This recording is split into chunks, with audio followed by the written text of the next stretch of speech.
4절 애통하는 자는 복이 있나니 그들이 위로를 받을 것이며. 아멘. 이 똑같은 말이에요.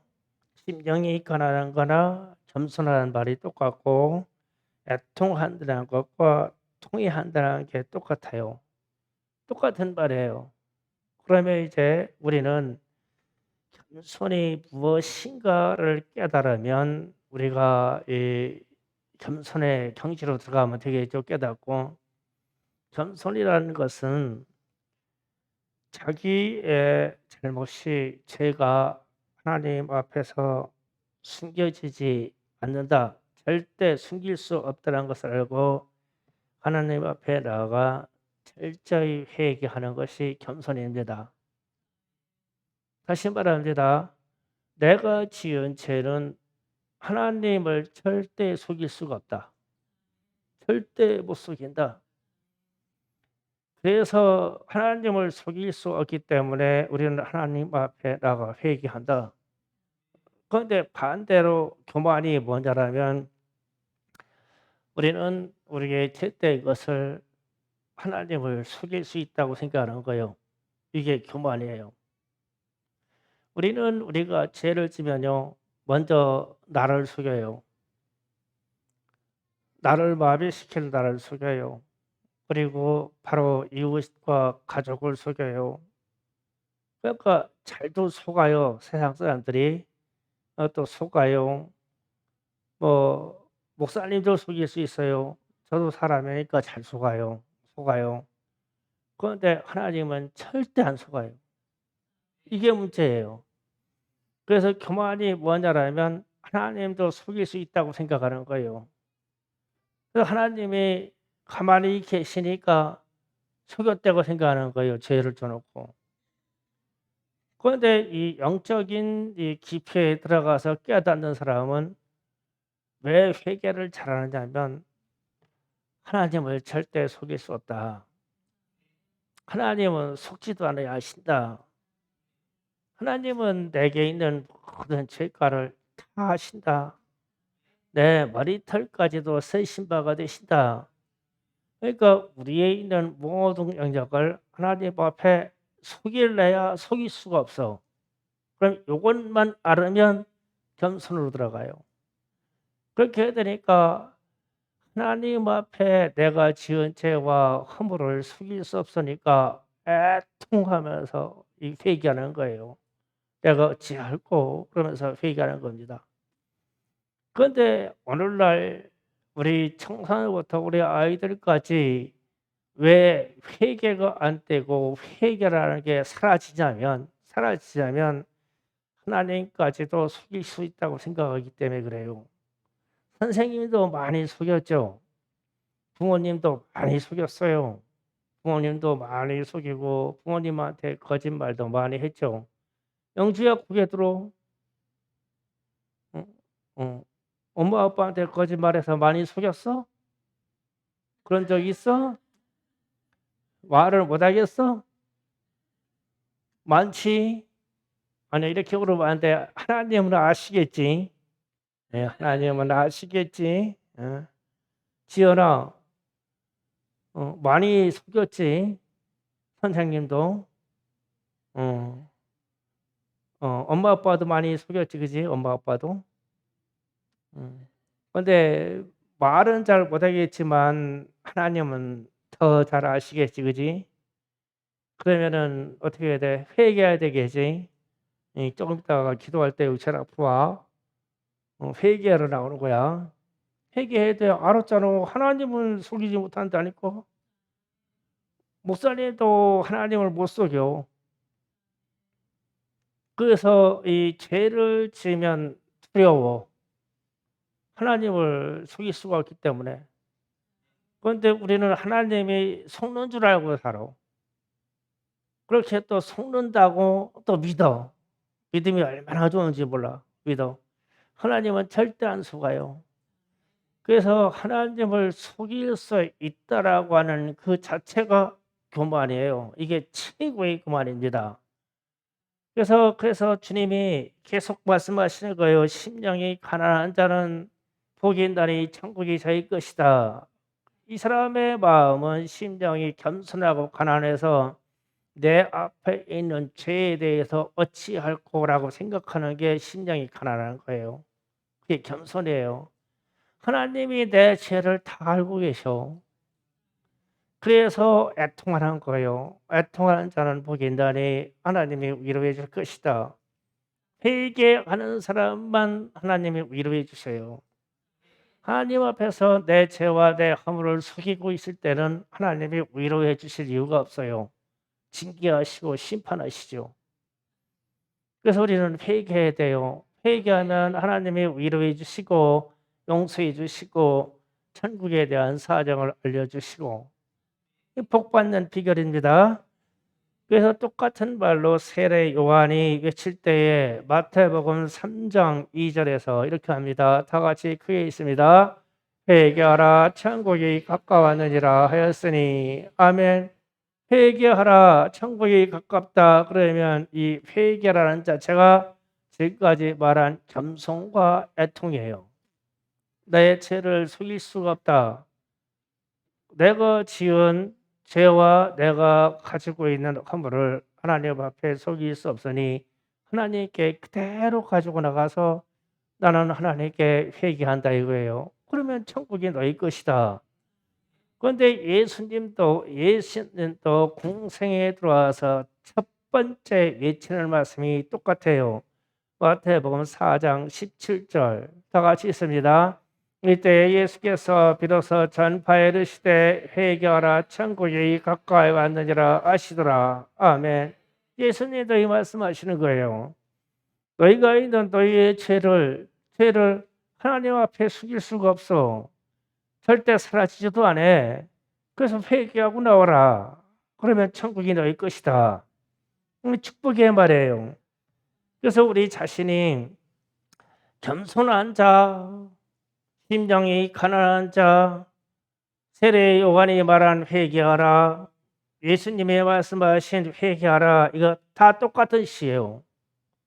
그래서 겸손이라는 것은 자신의 잘못을 하나님 앞에 숨기지 않고 하나님 앞에 나아가 철저히 회개하는 게 겸손이에요. 이 반대 증상은 교만입니다. 교만. 그래서 시편 51편에서 지금 다윗이 고백하는 내용이 그겁니다. 하나님 앞에서 자신의 죄를 숨기지 못한다는 것을 깨달았어요. 다윗은 우리아를 전쟁에서 죽게 해서 간접살인, 살인, 교사죄로 그리고 완전 범죄로 자기의 부하를 전쟁에서 죽게 했는데 그게 숨겨지는 줄 알았어요. 그랬더니 하나님이 나단 선지자에게 즉각 말씀하셔서 그 죄를 다 드러내버렸어요. 드러냈어요. 그래가지고 그때 지금 시편 51편 말씀처럼 다윗이 그 사실을 알고 침상이 썩도록 눈물을 흘리면서 회개했다고 그래요. 침상이 눈물에 젖어 썩도록 회개하였다. 그래서 다윗에게 너는 죽지 않을 것이다. 너의 죄는 용서해 줄 것이다 그랬어요. 그런데 그 죄과를 그의 자녀에게 내립니다. 그 자녀에게 내려서 너희 집에 칼이 떠나지 않을 것이요. 너희 자손들끼리 주님이 오시는 예수님이 오실 때까지 계속 형제가 형제를 죽이는 일이 생길 것이다. 그래서 왕이 쟁탈전이 있을 때마다 형제가 형제를 계속 죽여요. 뭐 칼이 안 떨어져요. 그러면서 그렇게 되면서 마귀가 이 비방거리를 접수해서 계속 마귀 역사가 그 집에 계속 나타납니다. 다윗 왕과 집에 위대한 왕 다윗의 집에 이 일이 생겼어요. 마귀가 계속 비방거리를 찾아내요. 그래서 마귀가 계속 비방거리를 찾아냈다는 것은 마귀의 역사가 뒤되게 만들어버린다. 그 자녀들에게. 그러면 우리는 이런 사실을 가지고 좀 더 깊이 좀 생각할 필요가 있어요. 우리는 하나님에 대해서 생각할 때 하나님 앞에서 절대 내 죄를 숨길 수 없다라고만 생각이 들으면 회개하게 돼 있어요. 회개 안 할 수가 없어요. 하나님이 다 아시는데요. 하나님이 나의 죄를 아시면 반드시 심판하셔요. 그 말씀이 히브리서 4장 12절 13절 다 같이 읽어봅니다. 시작. 하나님의 말씀은 살아있고 활력이 있어 저의 날선 어떤 것보다 예리하여 혼과 영과 관절과 골수를 찔러 쪼개까지 하며 또 마음의 생각과 뜻을 판단하시나니 지으신 것이 하나도 그 앞에서 나타나지 않을 것이 없고 우리의 결산을 받으실 이의 눈앞에 만물이 벌거벗은같이 드러나느니라. 아멘. 우리의 결산을 받으실 이 앞에 우리는 하나님 앞에서 반드시 결산을 받아요. 하나님 앞에서 결산을 받을 때 우리가 벌거벗은 것 같이 다 드러나요. 근데 문제는 우리가 회개했냐 안 했냐 이거예요. 회개만 하면 예수의 피로 싹 다 덮어주시는데 숨기고 회개하지 아니하면 결산하는 날 다 드러난대요. 그러니 이 결산 앞에서 하나님의 결산 앞에서 벗어날 사람이 누가 있어요? 우리 거짓을 갖다가 우리 뼛속에 숨긴들, 우리 골속에 숨긴들, 내 마음을 꽁꽁 싸매서 영원한 비밀로 내 죄를 마음속에다 숨겨서 영원토록 숨겨놓고 있는다 한들 하나님 앞에서 결산하는 날 딱 펼쳐버리면 다 나오는데 어떨 거예요? 그래서 회개에 대해서 인색하면 안 돼요. 죄에 대한 인식을 그냥 편케 타협적으로 생각하면 안 돼요. 이 죄에 대해서 심각하게 생각해야 돼요. 그런데 오늘날 우리 청소년부터 우리의 삶이 하나님 앞에서 결산받는다는 생각을 하지 않고 결산받는다는 사실을 애써 잊으려고 하니까 회개를 안 해요. 회개하지 않습니다. 그래서 우리는 스스로 말로 통틀어서 그냥 퉁쳐서 나는 죄인입니다 라고 하면 끝나는 줄 알아요. 결산한다 세세히 다 드러낸다는데요. 이걸 어떻게 할 거예요? 그래서 다윗이 그렇게 위대한 왕이고 하나님이 마음에 합한 자라고 하였고 그에게 하나님의 영광을 다 드러내시고 그의 자손 중에서 메시아 예수 그리스도가 나신다는 그런 은혜의 약속을 주셨는데도 그가 죄가 졌던 죄과를 그냥 성경에서 팍 정해버리셨어요. 네 집에서 칼이 안 따라갈 거야. 내 자손들에게서 마귀의 역사가 떠나가지 않을 것이다. 그러면 이거 가지고 어떻게 하냐고요. 우리가 회개해야지. 우리는요 우리 자녀들의 일들을 잠깐 보세요. 이 자녀들의 일을 보면 부모가 타락한 것만큼 자녀도 그만큼 타락해 가요. 희한해요. 내가 잘못되어 있는 것만큼 자녀도 그만큼 가요. 잘못 가요. 가르쳐주지 않아도 가요. 내가 내게 있는 죄된 문제를 해결하지 아니하면 우리의 자녀들이 그거를 그냥 답습해서 그렇게 해요. 그냥 우리는 가르쳐준 바가 없어요. 그렇게 하라고. 그래서 마귀에게 비방거리가 되어서 이들이 스스로 마귀에게 꾀임이 되어서 스스로 그 짓을 해버려요. 그런데도 회개한다고 하면 큰일 날 문제예요. 그래서 우리는 인생이 가요. 인생은 갑니다. 인생은 시간에 따라서 우리의 종점으로 가요. 우리의 인생은 우리의 영혼이 하나님께로 가요.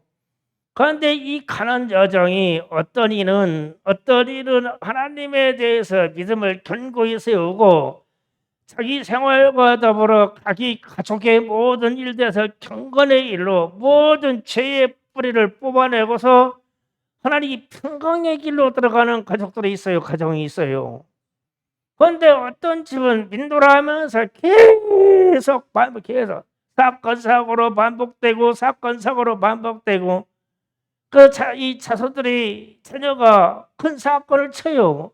그래가지고 자녀를 막 혼내려고 막 해가지고 딱 들어가 보면은 내가 그만큼 타락해 가 있어요. 그만큼 앞에 가 있어요. 근데 나를 회개하지 않고 자녀를 아무리 혼내봐야 뭐예요?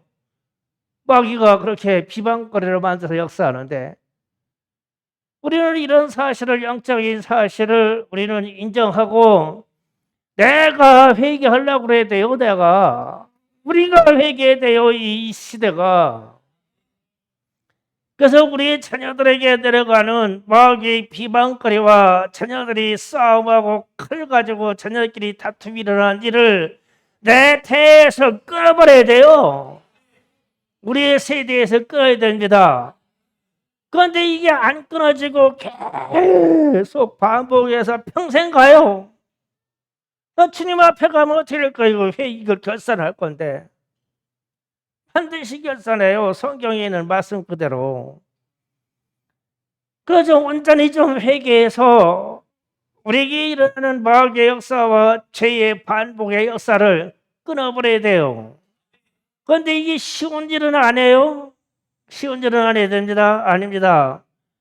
우리가 가지고 있는 기도의 세계에서 영적인 극한의 세계를 넘어야 돼요. 회개가 절로 되는 것 같지요? 엄청난 영혼의 고통을 느껴가면서 해야 되는 거, 이게 회개가요. 설렁설렁 말로라고 하는 게 아니에요. 우리가 영혼의 고통을 느끼지 아니하고 어떻게 소생해요? 어떻게 다시 삽니까? 우리가 아이를 낳는 일도 보면요, 엄청난 고통을 겪은 다음에 새 생명이 나와요. 우리가 이 썩어 문드러진 이 육체의 생명도 새로워지려면 어마어마한 이 산고를 겪어야 돼요. 그 산고가 회개의 산고에 대해요. 회개의 산고. 회개의 이 기도가 내 장이 끊어지고 허리가 끊어지고, 그렇게 해서 이 영적인 사단 마귀 귀신의 역사들이 단절되도록 이 성부를 내야 돼요. 물러서면 안 돼요. 그래서 지금 다윗의 집에도 여호와의 원수 마귀의 비방거리를 잡혔으니 마귀의 역사가 너희 집에 계속 나타날 거야. 하물며 우리겠어요? 그 어마어마한 다윗 왕가에도 그렇게 나타났는데, 그럼 우리는 어떻게 했냐고요? 신약시대에 우리 예수를 믿어 우리는 그 권능의 역사가 우리에게 왔잖아요. 그러면 회개를 확실히 해서 사단 마귀 귀신의 역사를 단절시켜버리고 지금은 오시는 역사하시는 성령의 역사로 우리는 새로워져야 되죠. 성령이 우리에게 역사하시게 해야 돼요. 그러면 우리는 완벽해져요. 선택하셔야 됩니다. 회개라는 것을 가운데 두고 마귀의 역사요 마귀의 비방거리가 될 것이냐, 계속 회개를 가운데 두고 나는 성령으로 온전해질 것이냐, 이 양자택일을 해야 돼요. 이게 왔다 성령으로 했다 마귀로 했다 성령으로 했다 마귀로 했다, 이건 아니에요. 이건 아닙니다. 마귀 역사가 나타나면 마귀예요. 그냥 어쩌다가 성령이라고 그건 속이는 거예요, 스스로.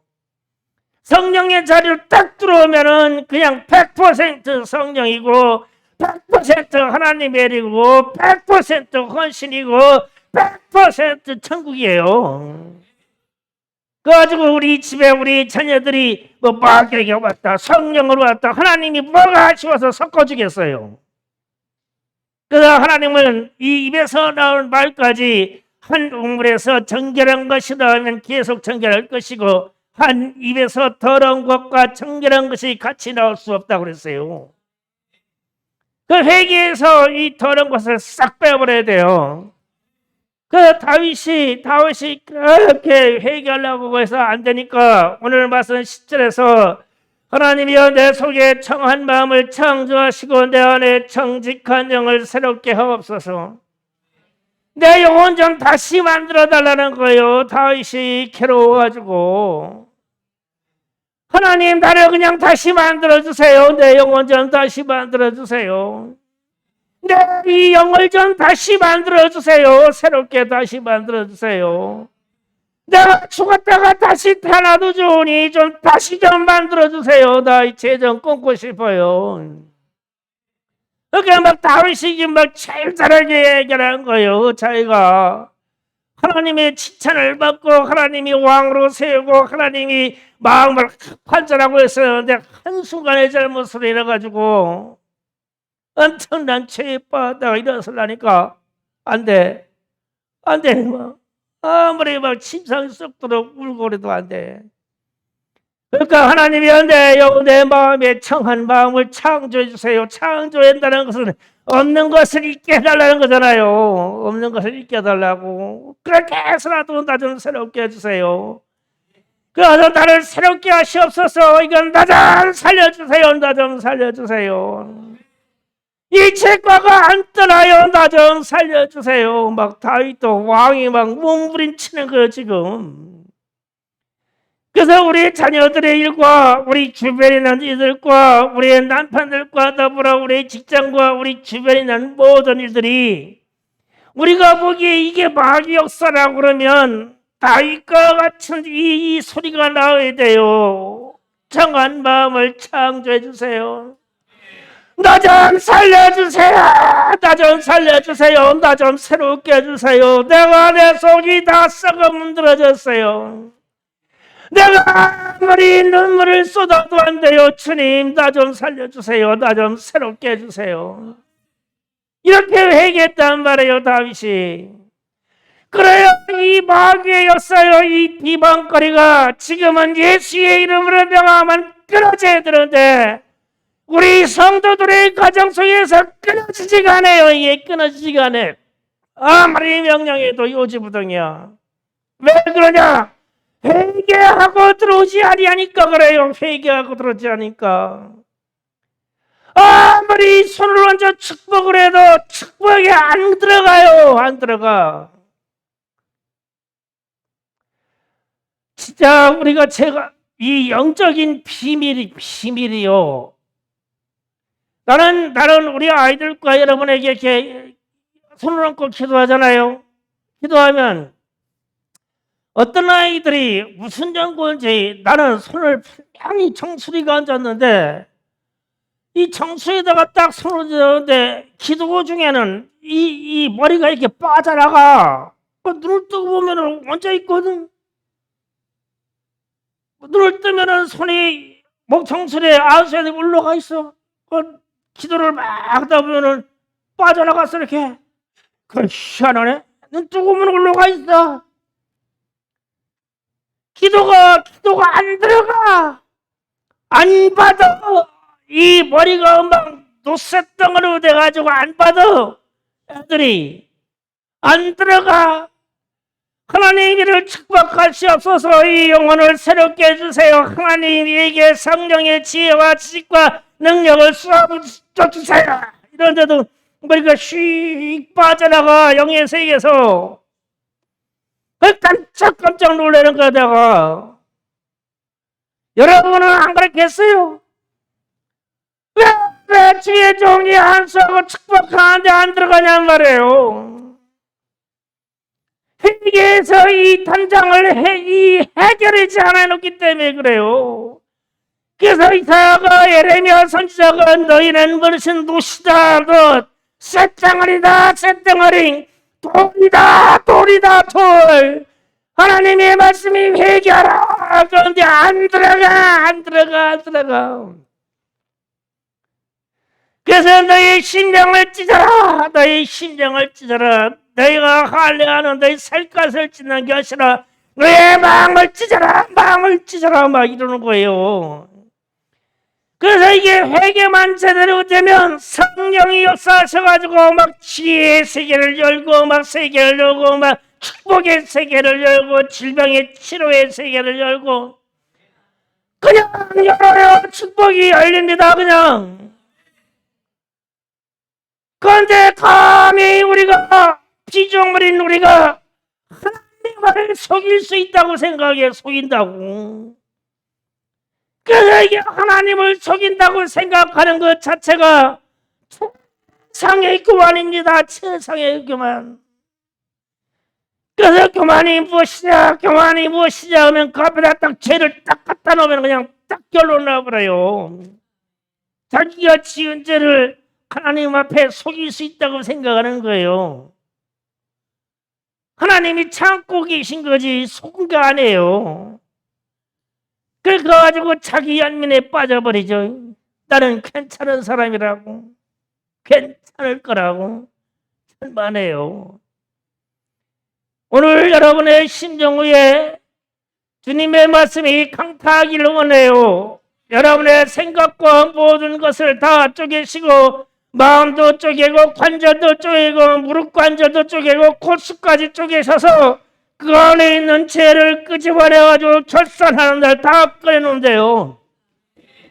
그럼 회개하지 않아서 이게 끄집어내 놓으면 하나님 앞에서 끄집어내면 어떻게 되겠어요? 심판이. 그래서 무슨 예수 믿어서 구원받은 게 만병통치약이 무슨 마약처럼 믿어버려요. 요새는 회개 없이 믿어버리니까. 그래서 결국은 예수의 이름을 날마다 더 더럽히는 꼴이 되고 날마다 우리는 예수를 다시 십자가의 못을 박아야 되잖아요. 그러지 마시고 우리의 인생 중에 확실히 회개해가지고 돌이켜요. 우리 학생들도 하나님을 속이려고 그만큼 범죄한 것이 있으면 오늘 저녁에 다 회개해야 돼요. 하나님은 안 속아요. 속여주지도 않아요. 그런데 나만 손해요. 나만 손해야. 내가 축복받지 못하고 내가 마귀의 속이 돼가지고 내가 매번 시험에 들고 매번 비방거리에 빠지고 매번 불평불만에 빠지고 감사가 없어지고. 그러니 우리가 가지고 있는 이 영혼의 세계에 회개하라는 말이 우리 주님이 회개하라고 똑같고 세례요한이 똑같고 이사야가 말하는 게 겸손하는 말도 똑같고 에레미야가 말하는 겸손하는 말도 똑같은 말이라는 말이에요. 이 죄에 대해서 회개하라는 정점에다 두고. 그런데 예수 믿고 나면 회개 안 해도 되는 줄 알아요. 어떻게 해서 잘못돼가지고. 기도 준비하세요. 우리 학생들 기도 준비하고.